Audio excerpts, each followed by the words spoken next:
তার এই নগণ্য ছোট্ট গোলামের জবান থেকে এমন কিছু কথা বের করে দেন যেগুলি বক্তা এবং শ্রোতা সকলের জন্য হেয়ার এন্ড হেয়ার আফটার দুনিয়া এবং আখিরাতে কল্যাণকর হবে। আমরা একটু দোয়া করে দেই, পড়ি আল্লাহুম্মা আমিন। প্রিয় সুধী, আপনারা ইতিমধ্যেই বুঝতে পেরেছেন আমার গলার অবস্থা ভালো নেই, তারপরেও আল্লাহর সাহায্য চাই, আপনাদের দোয়া চাই, আল্লাহ যেন কবুল করে, বলেন আমিন। প্রিয় সুধী, আমি আপনাদের সামনে যে কোরআনে কারীমটা হাতে নিয়েছি, যে কিতাবটা, এই কিতাবটার নাম কি? যুবকেরা সবাই মিলে আওয়াজ দিতে হবে, কিতাবের নাম কি? এই কিতাবের মাঝে কি বিন্দু পরিমাণ কোথাও মিথ্যা আছে? এটা ঈমানের প্রশ্ন, সবাই মিলে আওয়াজ দিতে হবে। এই কোরআনের মাঝে কি 1% কোথাও মিথ্যা আছে? এই কোরআনের মাঝে 1% কোথাও মিথ্যা নাই। এই কোরআনের ব্যাপারে আল্লাহ রাব্বুল আলামিন বলেছেন, যালিকাল কিতাবু লা রাইবা ফি, this is the book there is no doubt. এই সেই কিতাব, যেই কিতাবের মাঝে বিন্দু পরিমাণ কোনো সংশয় সন্দেহের অবকাশ নেই। জোরে বলেন সুবহানাল্লাহ। সুতরাং আমরা সেই কোরআন থেকে কথা শুনতে চাই তো ইনশাআল্লাহ। আল্লাহ কবুল করুন, বলেন আমিন। আমি আজকে যে সূরাটি তেলাওয়াত করেছি কোরআনে কারীমের 102 নম্বর সূরা। আমার প্রিয় ছাত্র ভাইয়েরা জবাব দিবেন, কোরআনে কারীমের সর্বমোট সূরা কয়টি? 114টি। সর্বপ্রথম সূরার নাম সূরাতুল ফাতিহা, সর্বশেষ সূরার নাম সূরাতুন নাস। আল্লাহ রাব্বুল আলামিন বিসমিল্লাহর বা থেকে মিনাল জিন্নাতি ওয়ান নাসের সিন পর্যন্ত প্রথমের অক্ষর বা, শেষের অক্ষর সিন, দুটো মিলালে কি হয়? বাস। এই বাস, এই বাসে চড়ে আপনি কুমিল্লা যাবেন এজন্য না। আল্লাহ তাআলা বলেন বাস মানে হলো এনাফ, যথেষ্ট। এই কোরআনের মাঝে আমি আল্লাহ যা দিয়েছি, তোমার ব্যক্তি, পরিবার, সমাজ, রাষ্ট্র, তোমার শিক্ষানীতি, অর্থনীতি, পররাষ্ট্রনীতি, তোমার এনি কাইন্ড অফ সেক্টর, সমস্ত সেক্টরে তোমাকে এই কোরআন তোমাকে গাইড বুক হিসেবে তোমাকে আমি আল্লাহ দিয়েছি। জোরে বলেন সুবহানাল্লাহ। আর একটু জোরে আওয়াজ দিয়ে পড়বেন না আল্লাহু আকবার। আমরা সেই কোরআন থেকে কথা শুনবো ইনশাআল্লাহ। আমার মুসলমান ভাইরা, আল্লাহ রাব্বুল আলামিন এই পৃথিবীতে লাখের উপরে নবী এবং পয়গম্বরকে প্রেরণ করেছেন। তার ধারাবাহিকতায় সর্বশেষ নবী এবং পয়গম্বর সাইয়্যিদাতুনা হাবিবুনা শাফিউনা মুহাম্মদ সাল্লাল্লাহু আলাইহি ওয়াসাল্লামকে এই পৃথিবীতে পাঠালেন। আল্লাহর নবী এই পৃথিবী থেকে চলে যাবেন, পৃথিবীর মানুষগুলি যেন মিসগাইড হয়ে না যায়, পথ হারা না হয়ে যায়, এজন্য আল্লাহ তাআলা তার হাবিবের উপরে কোরআনে কারীম নাজিল করে দিলেন। ইয়া আইয়ুহান নাস ক্বাদ জাআতকুম মাউইযাতুম মির রাব্বিকুম। ও নবী, আপনি এক সময় দুনিয়ায় থাকবেন না, কিন্তু আপনার উপরে এমন একটা কিতাব আমি নাজিল করছি, যেই কিতাবটা কিয়ামত পর্যন্ত আপনার উম্মতেরা পালন করতে পারবে। ইয়া আইয়ুহান নাস, ও নবী, দুনিয়ার মানুষদেরকে জানায় দেন, দুনিয়ার মানুষেরা শোনো, ক্বাদ জাআতকুম মাউইযাতুম মির রাব্বিকুম, তোমাদের রবের পক্ষ থেকে তোমাদের জন্য একটা প্রেসক্রিপশন এসেছে, একটা গাইড বুক এসেছে, উপদেশ মালা এসেছে। এই কিতাব তোমার হাতের চিকিৎসা করবে না, তোমার পায়ের চিকিৎসা করবে না, তোমার মাথার চিকিৎসা করবে না। তাহলে এই কোরআন কিসের প্রেসক্রিপশন?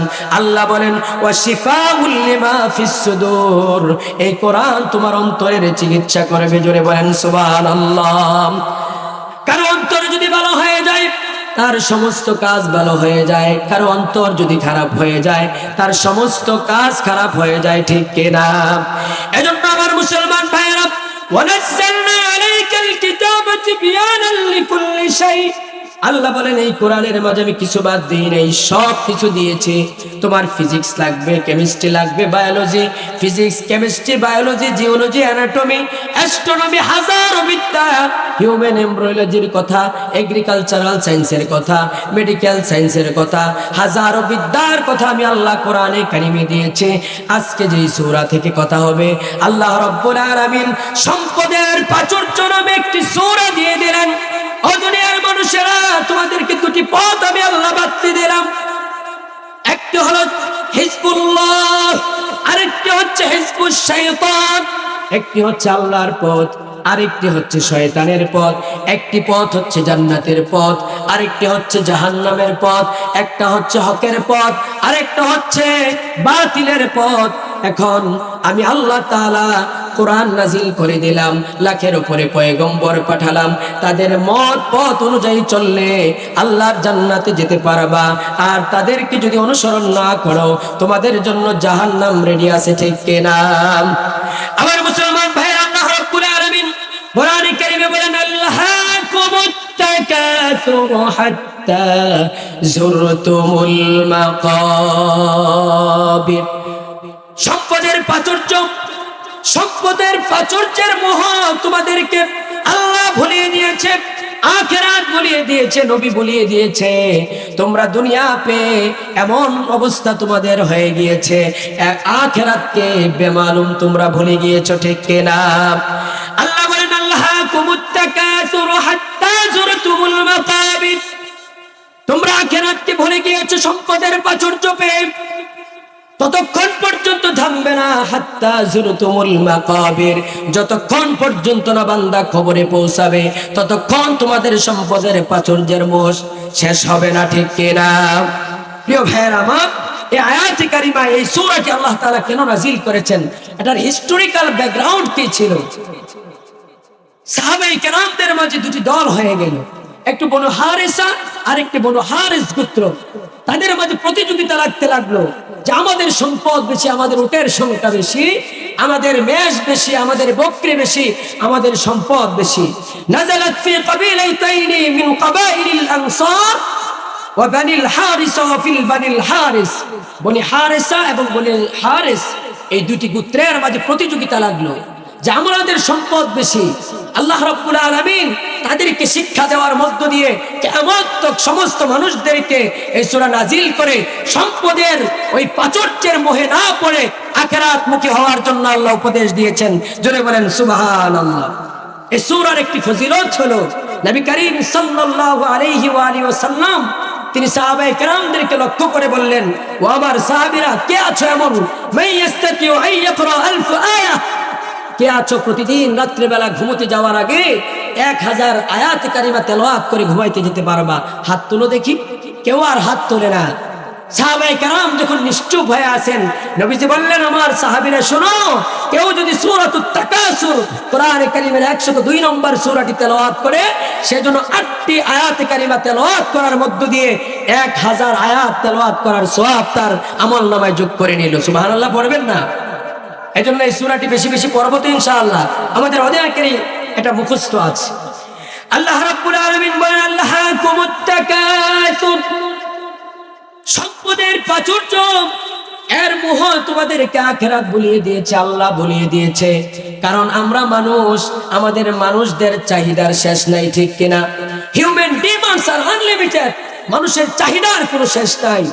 একজন রিকশার ড্রাইভারকে যদি আপনি জিজ্ঞেস করেন, ভাই তুমি তো প্যাডেল রিকশা চালাও, তুমি কি চাও? সে সরাসরি আপনার কাছে হেলিকপ্টার চাইবে না। সে বলবে, এটারে যদি একটু ব্যাটারি চালিত করা যেত একটু ভালো হইতো। ব্যাটারি চালানোর পরে জিজ্ঞেস করেন যে ভাই এরপরে তোমার কি চাই? সে বলবে আমার একটু অটো হইলে ভালো হয়। এরপরে কি চাই? আমার একটু সিএনজি হইলে ভালো হয়। এরপরে কি চাই? আমার একটা হাইএক্স হলে ভালো হয়। এরপরে কি চাই? আমার মোটরসাইকেল হলে ভালো হয়। এরপরে কি চাই? আমার একটা প্লেন হলে ভালো হয়। এরপরে আমার পার্সোনাল একটা হেলিকপ্টার থাকলে ভালো হয়। মানুষের চাহিদার শেষ নাই, ঠিক কিনা? আপনি আপনার এলাকায় একজনকে মেম্বার নির্বাচন করেছেন, নির্বাচিত করেছেন, তারে যদি জিজ্ঞেস করেন ভাই তোমার আর চাহিদা কি? সে বলবে আগামীতে যদি একটু চেয়ারম্যান হইতে পারতাম একটু ভালো লাগতো। চেয়ারম্যান সাহেবকে যদি জিজ্ঞেস করেন তোমার কি চাই? বলবে একটু যদি সংসদে ঢুকতে পারতাম একটু ভালো লাগতো। এরপরে যদি সংসদে ঢুকে যায়, জিজ্ঞেস করলে বলবে একটু যদি পদ পদবি মন্ত্রণালয় পেতাম ভালো হতো। এরপরে জিজ্ঞেস করে বলবে আমি যদি একটু প্রাইম মিনিস্টার হতাম। এরপরে যদি জিজ্ঞেস করা হয় আজীবন আমি থাকতে চাই, ঠিক কিনা?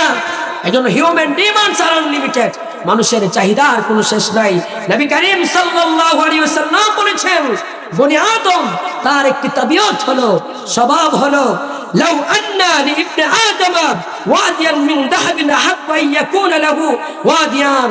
নবীজি বলেন, বনি আদমের এমন স্বভাব, এমন অভ্যাস যে তাদেরকে যদি স্বর্ণের পাহাড় একটা দেওয়া হয়, সবাই বলেন কয়টা?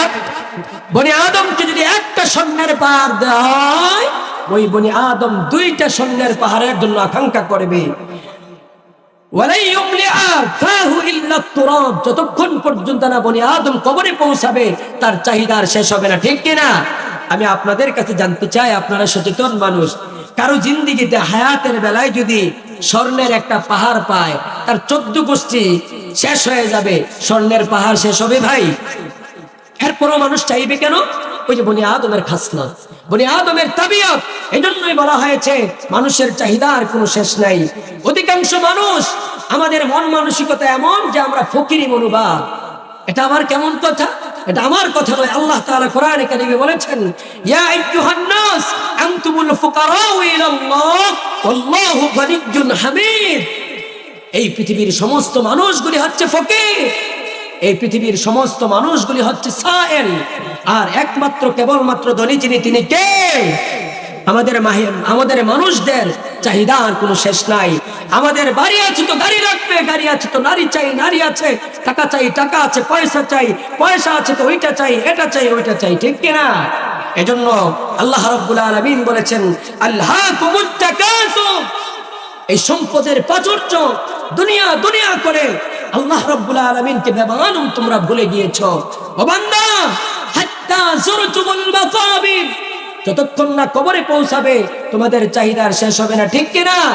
নবী করিম সাল্লাল্লাহু আলাইহি ওয়া আলিহি ওয়াসাল্লাম সাহাবায়ে কেরামদেরকে নিয়ে ফজরের নামাজের পরে একদিন বসা, আল্লাহ নবী সাল্লাল্লাহু আলাইহি ওয়াসাল্লামের একজন সাহাবী, তিনাকে আপনার বাহরাইন প্রদেশের গভর্নর হিসেবে বানানো হলো, আমির বানানো হলো।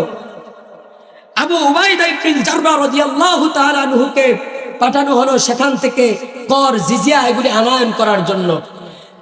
আবু উবাইদা ইবনে জাররাহ রাদিয়াল্লাহু তাআলা আনহু যখন মক্কায় ফিরে আসলেন, মদিনায় ফিরে আসলেন, তখন নামাজের ওয়াক্ত হয়ে গেল, সালাতুল ফজরের নামাজ, ফজরের নামাজের ওয়াক্ত হয়ে গেল। নবীজি নামাজ পড়লেন, ইমাম সাহেব পিছনে ফিরে মুসল্লিদের সাথে তাসবিহাতগুলি পাঠ করেন। নবীজি ঠিক তাই করলেন।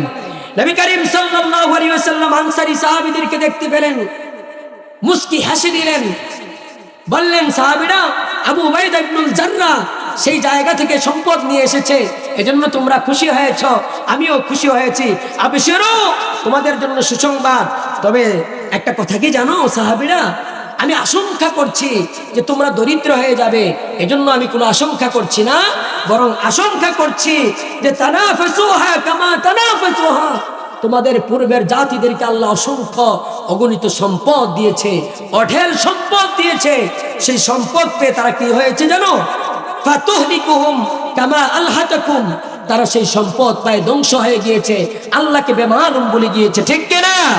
এজন্য আল্লাহ রাব্বুল আলামিন বলেছেন, আল্লাহকুমুত তাকাসুর হাত্তা যুরতুমুল মাকাবির, সম্পদের প্রাচুর্য, এই মোহ তোমাদেরকে দুনিয়া দুনিয়া করে আখিরাতকে ভুলিয়ে দিয়েছে।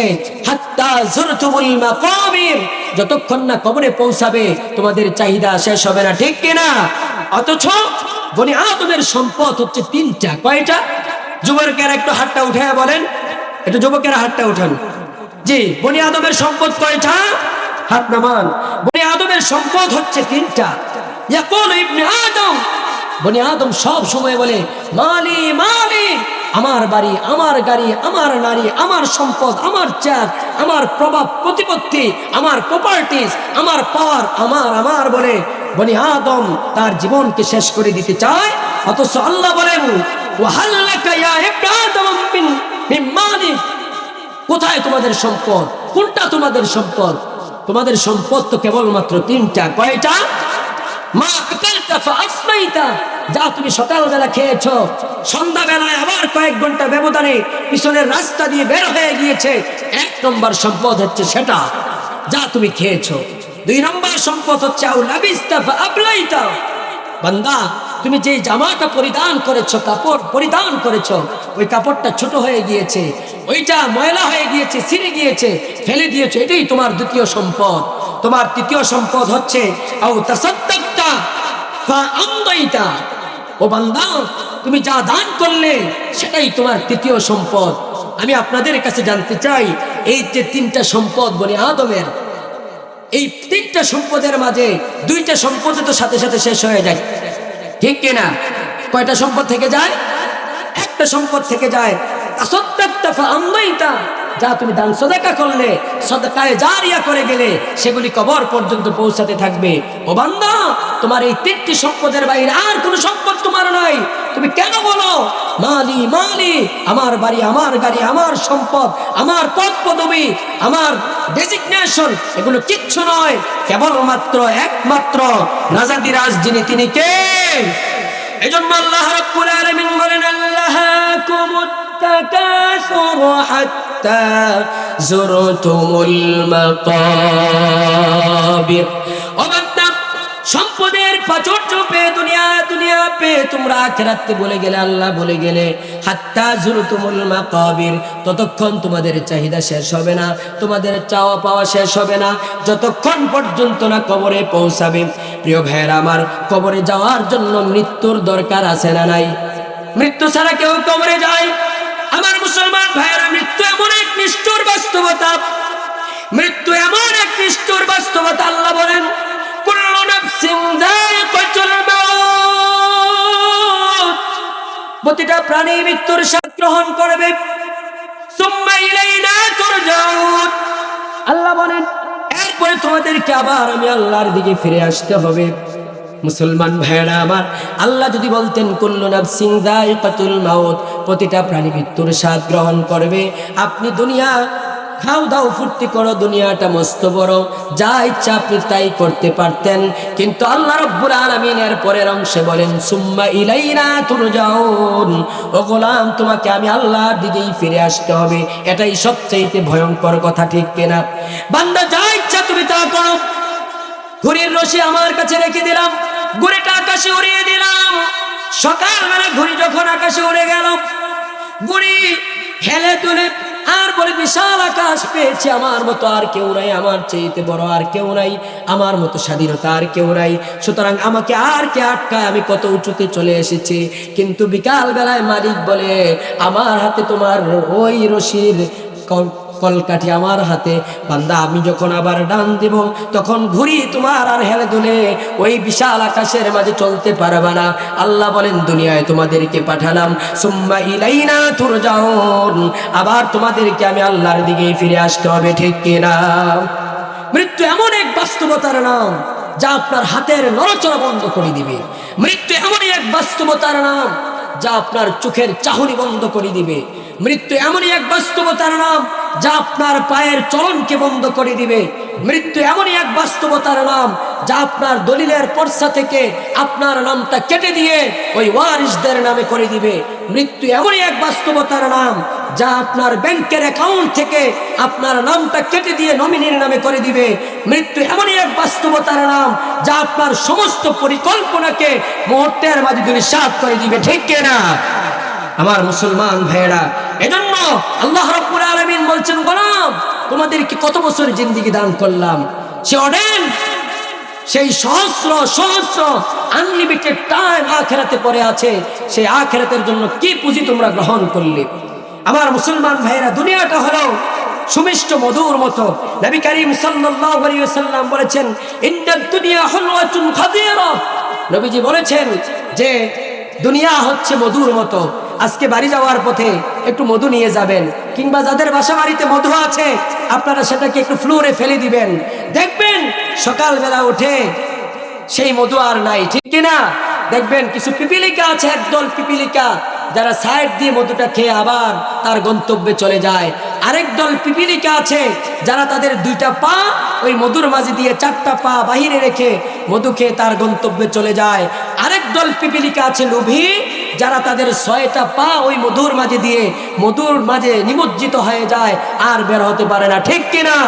দুনিয়ার মাঝে অনেক মানুষ এমন আছে যারা দুনিয়া পেয়ে, আমার সুলতানপুরে একটু জায়গা আছে, আমার কুমিল্লায় লাগবে, কুমিল্লায় আছে আমার গুলশানে লাগবে, গুলশানে আছে আমার বেগম পাড়ায় লাগবে, এমন চাহিদার লোক আছে না নাই? আমার মুসলমান ভাইয়েরা, দুনিয়া আপনি চলবেন, দুনিয়া সম্পদ অর্জন করতে কোনো বাধা নাই। টাকা পয়সা দুনিয়ায় চলতে গেলে মুমিনের লাগবে, কতটুকুন লাগবে? নৌকা চলতে গিয়ে নৌকার তলায় পানির যতটুকুন প্রয়োজন দুনিয়া মুমিন চলতে গিয়ে যতটুকুন প্রয়োজন অতটুকুনি অর্জন করবে, ঠিক কিনা?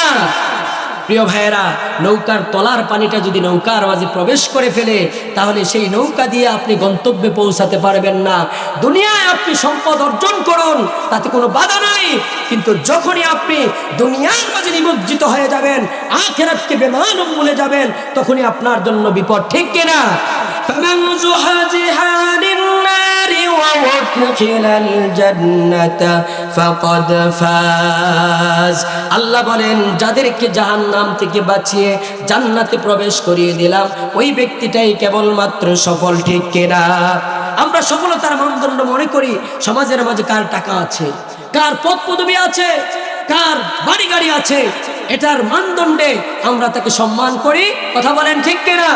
অথচ আল্লাহ বলেন সফলতার মানদণ্ড হচ্ছে আল্লাহ যাকে মাফ করে দিয়ে জান্নাত দিয়ে দিবেন, সেই তো সফল, ঠিক কিনা? আমার মুসলমান ভাইয়েরা, এজন্য আল্লাহ রাব্বুল আলামিন বলেছেন, আল্লাহকুমুত তাকাসুর হাত্তা যুরতুমুল মাকাবির। সম্পদের প্রাচুর্য, তোমাদের এই মোহটা আল্লাহকে ভুলিয়ে দিয়েছে, আখিরাত ভুলিয়ে দিয়েছে। হাত্তা যুরতুমুল মাকাবির, যতক্ষণ পর্যন্ত না তোমরা কবরে পৌঁছাবে ততক্ষণ তোমাদের এই চাহিদা শেষ হবে না, ঠিক কিনা? আবার মুসলমান ভাইরা, আখিরাতের প্রথম ঘাঁটি হলো কবর। আল্লাহর নবীর বিশিষ্ট সাহাবী হযরত উসমান ইবনে আফফান রাদিয়াল্লাহু তাআলা আনহু, তিনি বারবার কবর দেখলেই কাঁদতেন, সব সময় কাঁদতেন। তার গোলাম ছিল হানি, তিনি জিজ্ঞেস করলেন, আপনি কবর দেখলেই কেন কাঁদেন? হযরত উসমান ইবনে আফফান রাদিয়াল্লাহু তাআলা আনহু তখন বলেন, ও আমার প্রিয় ভাই, শোনো, আল্লাহর নবীর পবিত্র জবানে মুবারকে আমি শুনেছি নবীজি বলেছেন, ইন্নামাল কবরু রাউদাতুম মিন রিয়াদিল জান্নাহ আও হুফরাতুম মিন হুফারিন নার। কবর মৃত্যুর পরবর্তী প্রথম ঘাঁটি। এই কবর কারো জন্য হয়ে যাবে রাউদাতুম মিন রিয়াদিল জান্নাহ, আবার কারো জন্য হয়ে যাবে জাহান্নামের টুকরা। কবর যার জন্য সহজ হবে, আখিরাতের সমস্ত ঘাটিগুলি তার জন্য সহজ হয়ে যাবে। আর যার জন্য কবরে বিপদ হবে, আখিরাতের বাকি ঘাটিগুলিতেও সে বিপদে পড়ে যাবে, ঠিক কিনা? এজন্যই আল্লাহ রাব্বুল আলামিন বলেছেন, আল্লাহকুমুত তাকাসুর হাত্তা যুরতুমুল মাকাবির। সম্পদের প্রাচুর্য মোহ তোমাদেরকে দুনিয়ার কারণে আখিরাতকে বলিয়ে দিয়েছে। কবরে যাওয়ার আগ পর্যন্ত তোমাদের চাহিদা শেষ হবে না। এরপরে আল্লাহ রাব্বুল আলামিন বলেছেন, কাল্লা সাউফা তা'লামুনা সুম্মা কাল্লা সাউফা তা'লামুন কাল্লা লাউ তা'লামুনা ইলমাল ইয়াকিন লাতারাবুন্নাল জাহিম সুম্মা লাতারাবুন্নাহা আইনাল ইয়াকিন। আল্লাহ রাব্বুল আলামিন আয়াতে কারিমার মাঝখানে মানুষদেরকে তিনটা ধমক দিয়েছেন, তিনবার সতর্ক করেছেন কাল্লা বলে। আল্লাহ বলেছেন, কাল্লা সাউফা তা'লামুন, অচিরেই অবশ্যই মানুষগুলি জানতে পারবে। সুম্মা কাল্লা সাউফা তা'লামুন, মানুষগুলি অবশ্যই অচিরেই জানতে পারবে। কাল্লা লাউ তা'লামুনা ইলমাল ইয়াকিন, তারা যা করে সেটা তারা নিজ চোখে দেখতে পাবে। কারণ মানুষ শোনার মাঝে যতটুকু বিশ্বাস করে, মানুষ দেখলে পরে তার চাইতে বেশি বিশ্বাস করে, ঠিক কিনা? আল্লাহ রাব্বুল আলামিন বলেন, লাতারাবুন্নাল জাহিম সুম্মা লাতারাবুন্নাহা আইনাল ইয়াকিন, তারা দিব্যি দেখতে পাবে, চোখে আঙ্গুল দিয়ে আল্লাহ দেখায় দিবেন। সেদিন কিয়ামতের ময়দানে মানুষদেরকে আল্লাহ দেখায় দিবেন।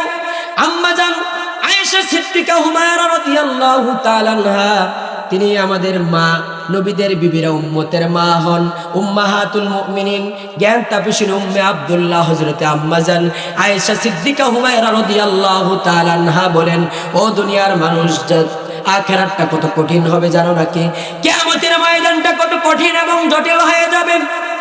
আম্মা জান আয়েশা বলেন, সামি'তু রাসূলুল্লাহি সাল্লাল্লাহু আলাইহি ওয়াসাল্লাম ইয়াকুল, ইউহশারুন নাস ইয়াওমাল কিয়ামাতি হুফাতান উরাতান গুরলান। قلت يا رسول الله الرجال والنساء أن ينظر بعضهم إلى بعض قال يا عائشة الأمر أشد أن ينظر بعضهم إلى بعض جرب الله أكبر। আম্মা জান আয়েশা রাদিয়াল্লাহু তাআলা আনহা বিদুষী মহিলা। আম্মা জান আয়েশা বলেন, আমি নবী করিম সাল্লাল্লাহু আলাইহি ওয়াসাল্লামের জবানে মুবারকে শুনেছি, নবীজি বলেছেন কিয়ামতের ময়দানে মানুষগুলি তিন অবস্থায় উঠবে। তাদের পায়ে পরনে কোনো কাপড় থাকবে না, উলঙ্গ থাকবে। তাদের পায়ে কোনো জুতা থাকবে না, নগ্ন পদে উলঙ্গ অবস্থায় মানুষগুলি, খতনাবিহীন অবস্থায় মানুষগুলি কিয়ামতের ময়দানে উঠবে। আম্মা জান আয়েশা বলেন, ইয়া রাসূলুল্লাহ, ওগো আল্লাহর হাবিব, কিয়ামতের ময়দানে ওই মহিলারা, নারীরা, পুরুষেরা একসাথে উঠবে, তারা কি একে অপরের দিকে তাকাবে না? আল্লাহর নবী বলেন, আয়েশা শোনো, আল আমরু আশাদ্দু ইয়ানদুর বাদুহুম ইলা বাদ। ও আয়েশা, কিয়ামতের ময়দানটা এবং এত কঠিন এবং জটিল হবে যে একজন আরেকজনের দিকে তাকাবারই কোনো সুযোগ পাবে না, ঠিক কিনা? দুদক থেকে, দুর্নীতি দমন কমিশন থেকে, টাকাওয়ালা পয়সাওয়ালা এমন একজন মানুষের কাছে চিঠি এসেছে। পোস্টম্যান চিঠি নিয়ে এসেছে। আপনি বাড়িতে বসে দেশি মুরগ দিয়ে লুকমা বানিয়ে মুখে দিচ্ছেন। In the mean time postman এসে বলছে, আপনার জন্য দুদক থেকে একটা চিঠি এসেছে। বুদ্ধিমান মানুষ হলে তার মুখে আর খাবারটা যাবে ভাই? কথা বলেন, যাবে? কেন? পেরেশান হয়ে যাবে, না জানি কি হয়ে গেল, আমার তো সম্পদের অভাব নাই, দুদক থেকে কেন আমার নামে চিঠি আসবে? আপনি পেরেশান হয়ে যাবেন যে আমার নামে না জানি মামলা হয়ে গেল, আমার সম্পদ বাজেয়াপ্ত হয়ে যায় কিনা। এজন্য আপনি পেরেশান হয়ে যাবেন। ওই যে পছন্দের খাবারটাও আপনার ভিতরে যাবে না। এটা হচ্ছে দুনিয়ার একটা সিনারি। আখিরাতটা কত কঠিন এবং জটিল হলে মা তার মেয়েকে চিনবে না, বাবা তার ছেলেকে চিনবে না। ওয়াউমা ইয়াফিরুল মারউ মিন আখিহি ওয়া উম্মিহি ওয়া আবিহি ওয়া সাহিবাতি, কেউ কাউকে চিনবে না। তাহলে আপনি সম্পদ কার জন্য করে যাচ্ছেন? আপনি যে সম্পদ অর্জন করছেন, হালাল ভাবে, বৈধভাবে কোটিপতি হয়ে যান, আমাদের কোনো বাধা নাই, আফসোস নাই। কিন্তু হালাল হারামের বাজ বিচার না করে আপনি টাকা পয়সা ইনকাম করছেন, সম্পদ অর্জন করছেন। কাপড়ের কি কোনো পকেট আছে ভাই? কথা বলেন, কাপড়ের কোনো পকেট আছে? তাহলে এই টাকা পয়সা নিয়ে কোথায় যাবেন? ওই যে বাচ্চা আলেকজান্ডারের কথা আমরা সবাই জানি।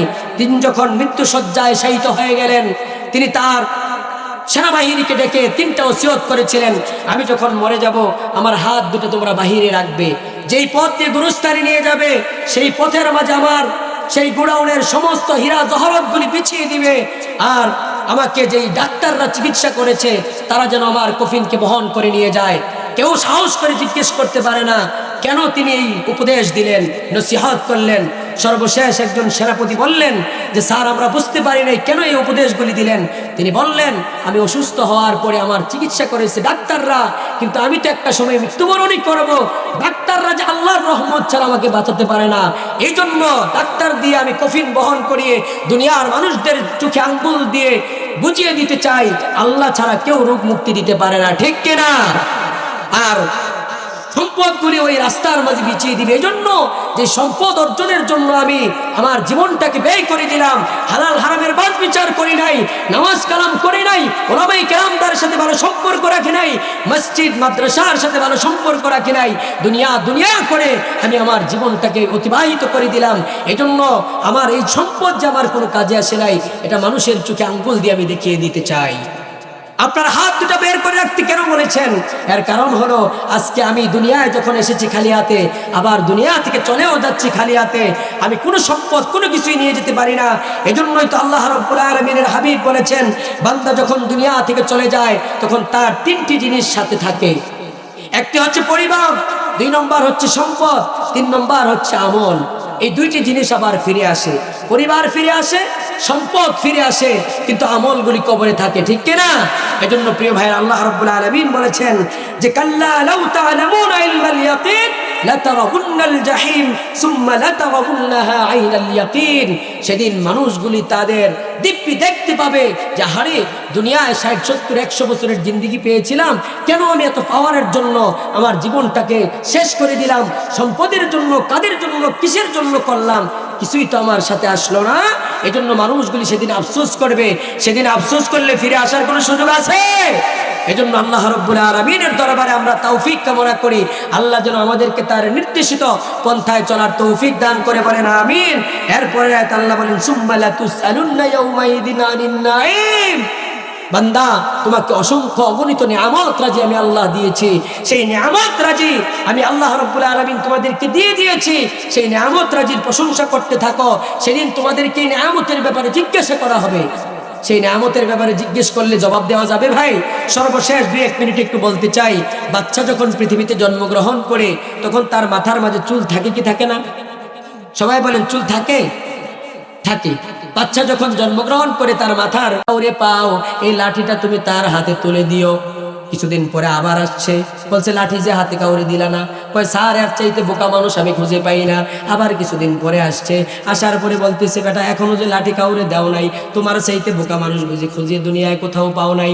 স্যার আমি আর কোথাও আমার চাইতে বোকা মানুষ খুঁজে পাই নাই। তবে স্যার আপনার কাছে একটু জানতে চাই, আপনি মৃত্যু শয্যায় শায়িত আছেন, আপনি আখিরাতে তো চলে যাবেন, কবরে চলে যাবেন, মৃত্যুবরণ করবেন। আখিরাতে যাওয়ার জন্য আপনি কয়জন পাকুশি পাঠাইছেন? বাবুর্চি পাঠাইছেন তো খাবার দাবার রান্না করার জন্য? কয় না বেটা বোকা, বাবুর্চি কি কবরে যায় নাকি? বলছে এক কাঁথা রাজাই সেখানে কম্বল পাঠাইছেন। কয় না বেটা সেখানে তো তারও ব্যবস্থা নাই। কয় সেখানে তো আপনি কোথাও গেলে 10 দিন আগ থেকে 1 মাস আগ থেকে আপনার জন্য সেই জায়গাটা চেক করা হয়, সেখানে আপনার কর্মী বাহিনী পাঠিয়ে দেওয়া হয়, যেখানে যাবেন ভালো খাবারের জন্য বাবুর্চি পাঠিয়ে দেওয়া হয়, আপনার নিরাপত্তা বেষ্টনী দেওয়া হয়। আপনি কবরের জিন্দিগিতে চলে যাচ্ছেন 60-70 বছর হায়াতের জিন্দিগির জন্য আপনি কত কিছু করলেন, অট্টালিকা বানালেন, সব কিছু করলেন, হীরা মানি মুক্তা সব কিছু জহরতগুলি অর্জন করলেন। অনন্ত অসীম আখিরাতে থাকার জন্য আপনি কোনো প্রস্তুতি গ্রহণ করলেন না। এই ধরেন লাঠি, আমার চাইতে বোকা আপনারই পেলাম, আপনার মতো বোকা আর কেউ নাই, ঠিক কিনা? সুতরাং আসুন আমরা আখিরাতমুখী হয়ে যাই। দুনিয়ায় সম্পদ অর্জন করতে কোনো বাধা নাই, কোনো বাধা নাই, কিন্তু ততটুকু অর্জন করব যতটুকু আমাদের দরকার। আমরা হালালের মাঝে থেকে আপনি কোটিপতি হয়ে যান, আফসোস নাই, কিন্তু হারামের মাঝে 1 টাকাও ইনকাম করার কোনো সুযোগ নাই, ক্ষমতার অপব্যবহার করার কোনো সুযোগ নাই, জুলুম নির্যাতন করার সুযোগ নাই। আল্লাহ রাব্বুল আলামিন যেন আমাদেরকে সূরাতুত তাকাসুর থেকে যে অগুছালো কিছু কথা শোনা হলো, আল্লাহ রাব্বুল আলামিন সর্বপ্রথম আমাকে যেন সেই কথাগুলি আমল করার তৌফিক দান করে। কারণ আমি এমন মুয়াজ্জিন হতে চাই না যে মুয়াজ্জিনের আজান শুনে হাজার হাজার মানুষ নামাজের জামাতে অংশগ্রহণ করবে আর ওই মুয়াজ্জিন জাহান্নামে যাবে। ওই মুয়াজ্জিনের কোনো দাম আছে ভাই? আল্লাহ তাআলা যেন কথাগুলি আমাকে সহ আমাদের সবাইকে আমল করার তৌফিক দান করে। সবাই বলি আল্লাহুম্মা আমিন।